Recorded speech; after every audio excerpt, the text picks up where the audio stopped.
Bangkok for about 2 years and 3 months now. I practiced in Southern California for 37 years before moving here. And I intend to stay in this part of the world the rest of my life, hopefully, because I really like it over here. So I'm a naturopathic doctor. I attended the oldest naturopathic medical school in the U.S., graduated in 1979. And after a few years out of school, I got introduced to one of the earliest forms of energy medicine available at the time, which was German electroacupuncture testing, otherwise known as EAV or Vega test, so I got trained in that. And over the years, the technology has just expanded and gotten better and better with the introduction of more computer power and better programs and so on. So now things are quite advanced. And the best equipment and research seems to be coming out of Germany and Russia these days, although I use equipment from the United States as well. Currently, I use 5 different bioresonance devices in tandem with my patients. And I compare the data from all the different machines to see what the common denominators are. If 3 different machines all indicate that the patient has, say, a blood sugar problem, and their symptoms suggested, well, then that's the area that I'm going to look with blood testing and so on. So I do laboratory testing and bioenergetic testing as my primary modalities for analysis. And in terms of therapies, I've always worked with clinical nutrition and diet adjustment, homeopathy, herbal medicine, and bioidentical hormone replacement. Those are the primary things that I do. So this device that I'll demonstrate for you today is from Russia, and this is not the latest generation of their technology because these companies are always updating. This machine's about 4 years old, but it's still really good. The company is in Siberia.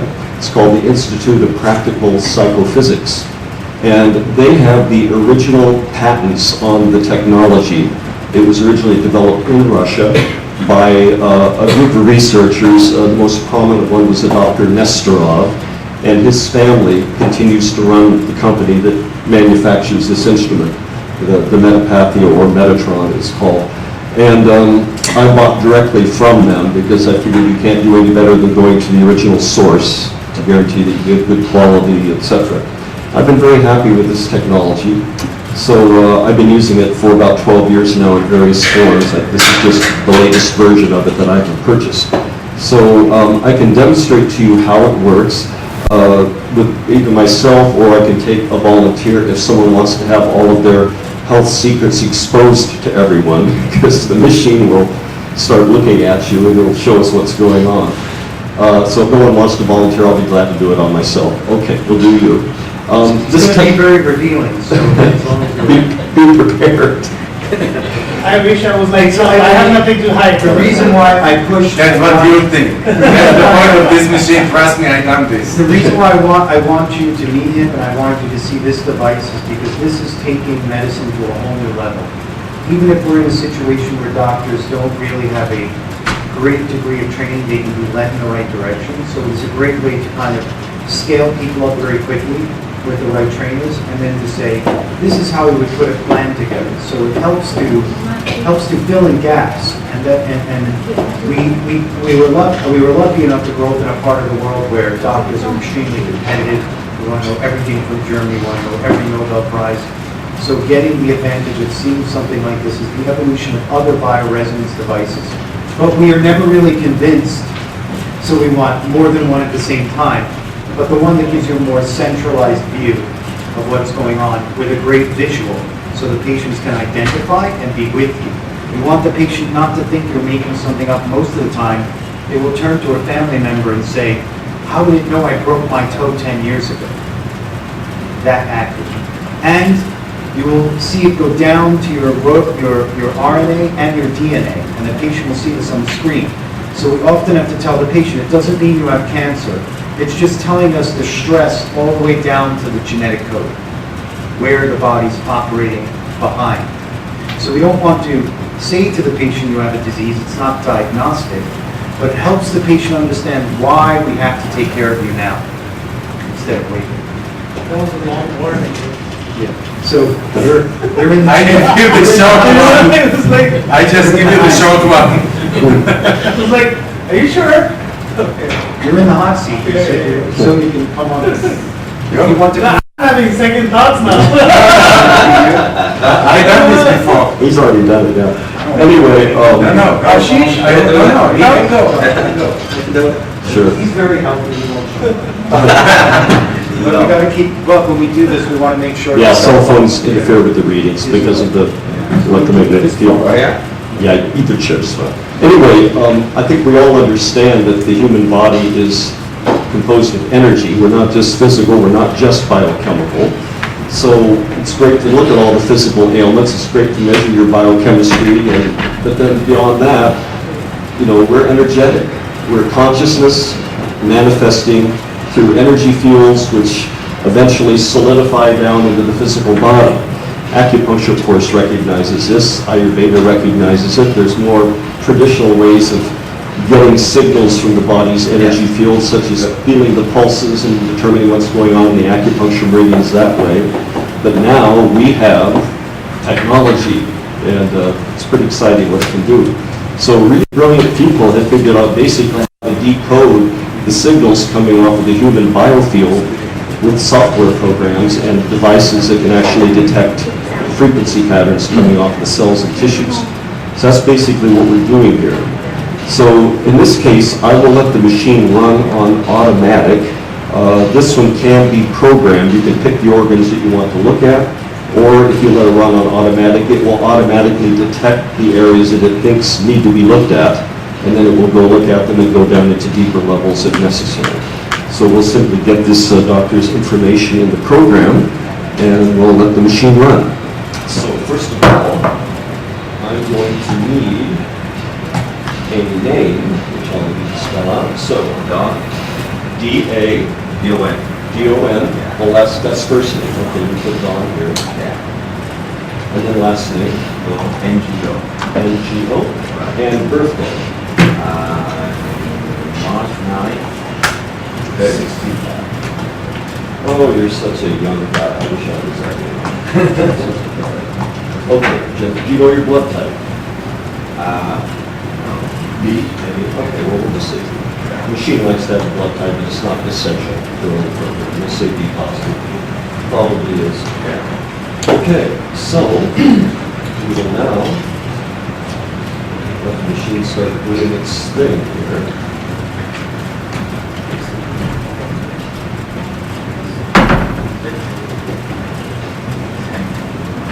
Takes a moment to load the program.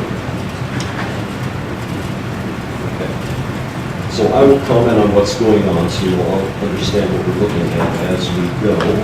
What the problem is, for some reason, it's not loading. Let me just make sure everything's connected properly here. Looks like it's the headphones are on properly. I may need to just reload the program real quick. Let's go back in. Sometimes you need lines, sometimes you need to restart. Yeah. We may need that here. 3.8, you said, right? Yeah. 1965. Let's try to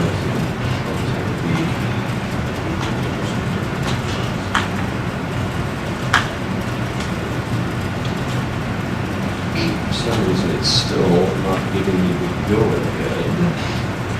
So what I'm going to do is, when this happens for whatever reason, I simply exit the program and I reload it. Usually that will take care of it.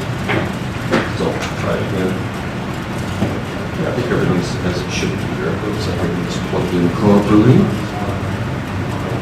Yeah, it's set up. I can choose one that will be offline or this is offline. You don't need internet for this. Okay, let's try it again. Let's see if we get this one. Okay, back in again. Here we go. 3, 8, 65.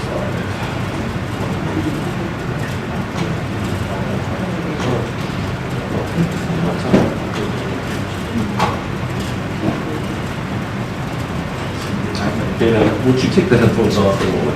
I'm going to put them on me and see if there's a problem with connection for some reason. With me, there's never a problem because I don't even have hair on my head. Just fix it. I might even have to restart. Organs that the other machine would have to look at biochemistry and so on.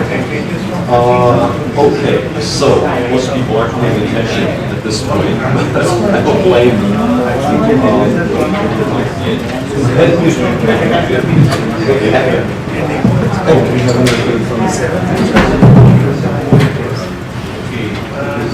Okay, so first of all on this device, the purple boxes are acupuncture points that the machine is saying would be therapeutic to treat in your case if one was going to do acupuncture. The next section is showing the alignment of your biofield and the polarity of it and your circadian rhythms. The problem area is where we see that purple line, and that is saying that your biofield is completely out of alignment with the energy field of the earth.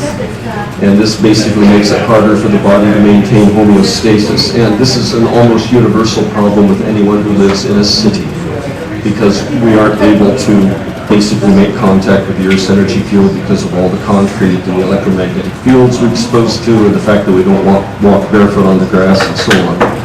So when I see that, it tells me that we may have a problem with management of energy in the body, and we may have to make some recommendations, such as getting out in nature more. Right, the next section is nutrition. Now the way this works is the white areas, anytime you have a nutrient with a white bar, the machine is not detecting any problem at all. When you have a green bar, it usually indicates a very slight deficiency, but usually nothing that would be clinically significant. The nutrients that have an orange bar are sort of a mild to moderate level of disturbance. Sometimes we might want to supplement at that level, most of the time not. When we have a purple bar or an orange bar, those are the areas that are more likely significantly out of balance. So in the case of minerals, the main issue is you are probably deficient in zinc and phosphorus. In the B vitamins, you're pretty good, but you could use more vitamin B2 and B6. Under metabolism, it's saying that you do not metabolize carbohydrates well. So starch and sugar are not good for you. Most people have more problems than this in the nutritional section, so you're doing pretty good. Next section is environmental toxin exposure. You have moderate problems with some heavy metals and some chemicals, of course air pollution basically. But the big problem is cell phone radiation. You are very sensitive to the microwaves from cell phones. It does throw your body out of alignment. So looking at that, I would say try not to have it up to your head any more than you have to. Most people have a more severe problem with environmental toxins than I'm seeing with you, so that's good.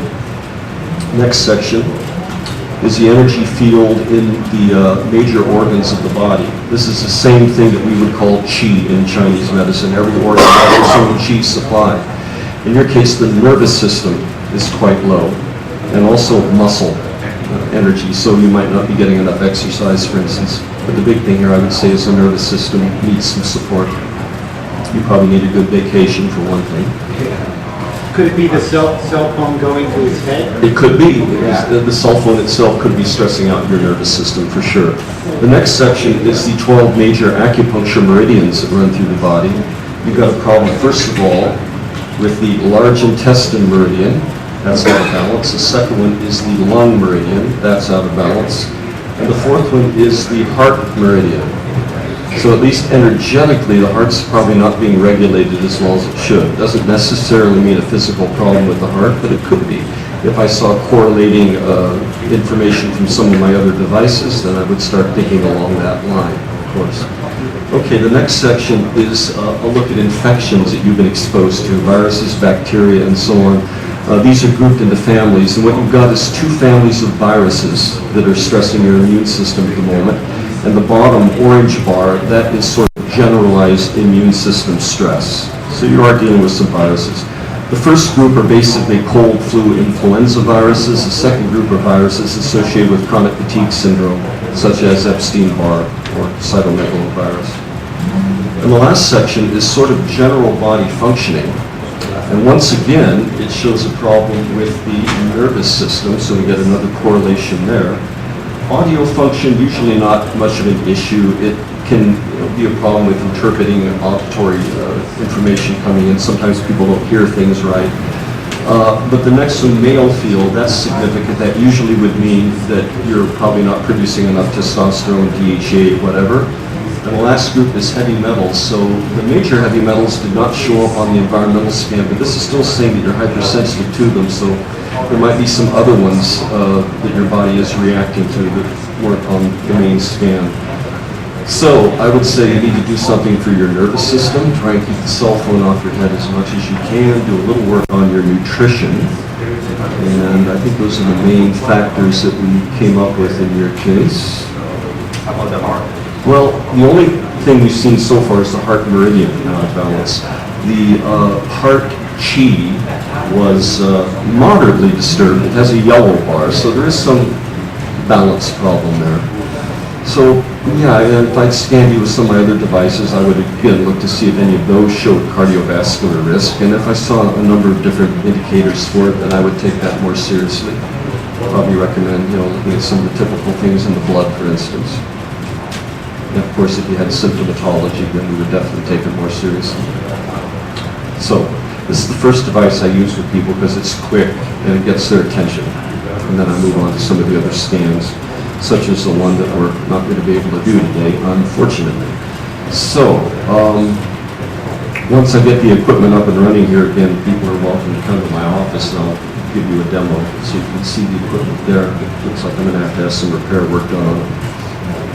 All right, so the other thing we'll be talking about thyroid issues. So I will go ahead and exit this program out. And let me bring up the website. This is my favorite topic. Good.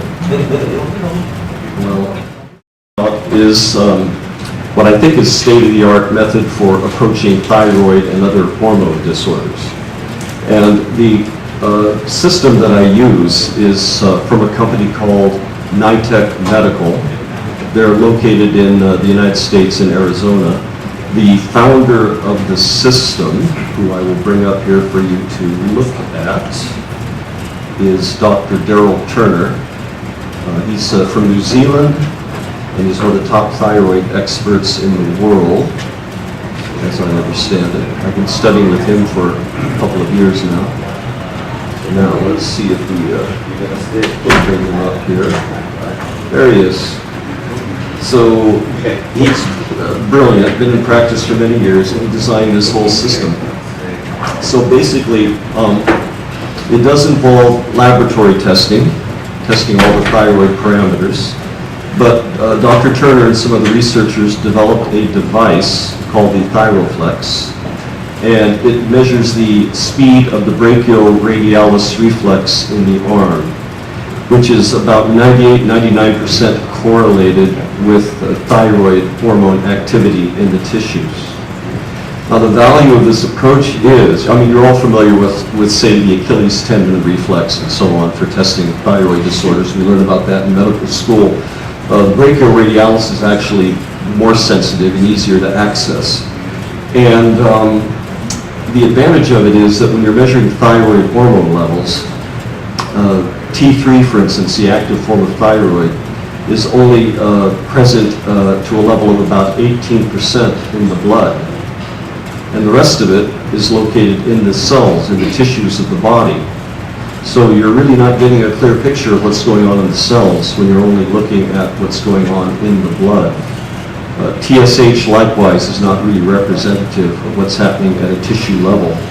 So the approach here is to use the Thyroflex as an initial screening tool, and you can right away see if there is a problem with the reflex, and if so, it will tell you if the patient is hyper or hypothyroid. Then you go ahead and you do your blood work, and you need to look at all the parameters there to see what's going on. So let me just give you a quick rundown off the website here, some of the headings that I want to talk about. The website is thyroflexasia.com. You're going to want to go take a look at it on your own. There's a lot of information on there. So they go over hypothyroidism, hyperthyroidism, Hashimoto's, Graves' disease, and reverse T3, which is, we're learning is really important. As an example, I'll bring that one up and review it real quick with you. Is everyone here familiar with reverse T3 at this point as a measuring tool? It's a form of T3 hormone which is biologically inactive. The body produces excessive amounts of it when you're under a lot of stress, particularly with adrenal problems, and it competes at the cell receptor sites for absorption with free T3. So the more reverse T3 the body is producing, the more hypothyroid you will be because the cells just aren't getting enough of the active T3 hormone. So when people are under a lot of stress, adrenal issues, which of course is happening to pretty much everybody these days, reverse T3 can be a real problem. I see it frequently when we're running blood panels on people. So they may mention this manufactured from thyroxine. Its role is to block the action of T3. When someone is dealing with chronic stress on a frequent basis, the adrenals will initially produce an excess amount of cortisol. That inhibits the conversion of T4 to T3, and it will tend to stimulate the production of reverse T3. Then, of course, we have autoimmune disorders such as Hashimoto's, the most common form of autoimmune thyroiditis. And there you've got the antibodies being produced, the TPO antibodies, which are causing, inflammation and destruction of the thyroid tissue. So when you're running blood tests, you want to always do the free T3, the free T4, and the TSH, because sometimes it will correlate. But you also want both types of thyroid antibodies, TPO and thyroglobulin. If they're both elevated, you have a more serious condition known as Hashimoto's. If it's just thyroglobulin antibodies that are elevated, we usually would associate that with Graves' disease. Although oftentimes you will see elevated thyroglobulin antibodies even with all the symptoms of hypothyroidism. And then you want the reverse T3, and preferably sex hormone binding globulin as well. So the approach is initially do a Thyroflex test if you have the equipment available. It will point you in the direction of hypothyroidism, and if the patient's symptoms suggest it, then you run the full hormone panel. Now, once you have the information, Dr. Turner has designed treatment programs for all of these different factors. He has an effective treatment protocol for Hashimoto's, for Graves' disease, for Hashimoto's, and for reverse T3, involving balancing the core hormones. A lot of what we do involves adrenal support, sometimes the addition of the sex hormones like DHEA, pregnenolone, estrogen, progesterone, testosterone stimulation, even growth hormone we use.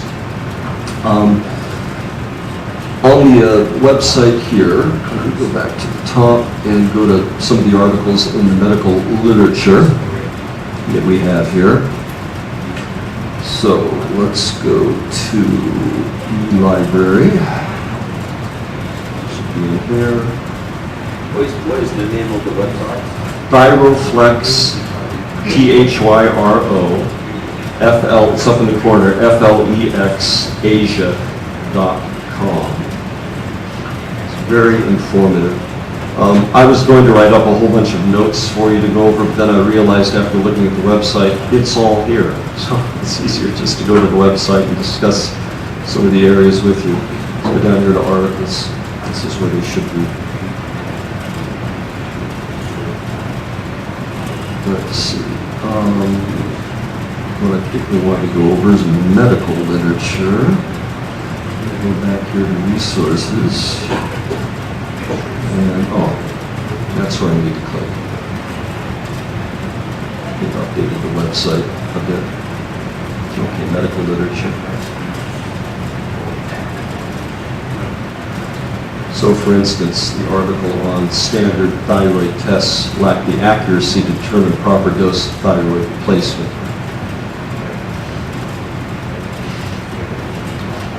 So it mentions, the use of TSH and how it's not really adequate. Basically, a summary, the authors conclude measurements of serum concentrations of total thyroxine, free thyroxine, and TSH made with sensitive immunoradiometric assay did not, except in patients with gross abnormalities, distinguish euthyroid patients from those who were receiving inadequate or excessive replacement. These measurements are therefore of little, if any, value in monitoring patients receiving thyroxine replacement. The serum concentration of thyroid stimulation hormone, TSH, is unsatisfactory, as the thyrotropes in the anterior pituitary are more sensitive to changes in the concentration of thyroxine than in the circulation than other tissues. basically the pituitary, you can't really rely on it to give you an adequate indication of what's going on at the cellular level. So another value of the Thyroflex is that you can monitor the patient on even a monthly basis without having to repeat lab tests every month. You want to get your initial baseline on the thyroid hormones. But then on a monthly basis, you can monitor the patient with the Thyroflex, and you can change your dosage from the results of that until you reach a level where they appear to be euthyroid. Then you run another set of blood tests and see if you're showing the improvement there. Any questions about it at this point? So the advantages in just the normal way the doctors do it is that you're able to find that you're not getting an effect right now in the tissue when they're measuring just in blood Well, yeah. first. And then what are the other advantages? Well, the other advantage is, of course, you don't even have to draw blood initially. It's such an easy scan to do in the office. So pre-screens, you really convince the patient there is a problem. It pre-screens. There is a very detailed symptom questionnaire that we use with it. And that gives indications of hypothyroid symptoms, hyperthyroid symptoms, autoimmune symptoms, potential deficiencies in DNA, adrenal stress, melatonin issues, ACTH. So if the patient scores high on the symptom questionnaire in any of those areas, then of course you might want to follow up with blood tests. But if the symptom questionnaires are high enough, say for hypothyroid, that tells you you want to run the Thyroflex test. So you run it, and if it does show a slow reflex, then the next step is to do the blood tests at that point so you can determine what type of hypothyroid condition you're dealing with. It could be simple hypothyroidism and all they need is to take natural desiccated thyroid. But then again, it could be autoimmune, and if so, then you need to treat that with different forms of thyroid hormone. There's a whole system we use for that. It could be mainly due to reverse T3, and then you know that you need to target the adrenal glands. So you have the symptom questionnaire, the Thyroflex test, and then you have Then the you want- option to take the draw blood test. Yeah. And then you have the advantage of his experience telling you, in these particular cases, Here's what you treat do. by this protocol. Yes. So that probably reduces the error, because doctors make big mistakes on this side Yeah, more than any. it reduces the error better than any other approach that I know of. You're really covering all the bases this way. By the way, Dr. Turner, the developer of the system, and this is just by coincidence, he's flying into Bangkok tonight. He's going to be here for about 5 or 6 days. And if anyone wanted to meet with him to discuss this whole program more, I can put you in touch with him. He'd be glad to talk with people. Because he comes into town periodically to train me and other doctors that are already using the system. So, Make an appointment for Dr. Campone to meet. yeah, Dr. Campone knows him already. So, any other questions about it at this point? And I think we're covered. So, again, sorry about the glitch with the other piece of That's equipment. okay, thank you. Hopefully I can demonstrate it next time.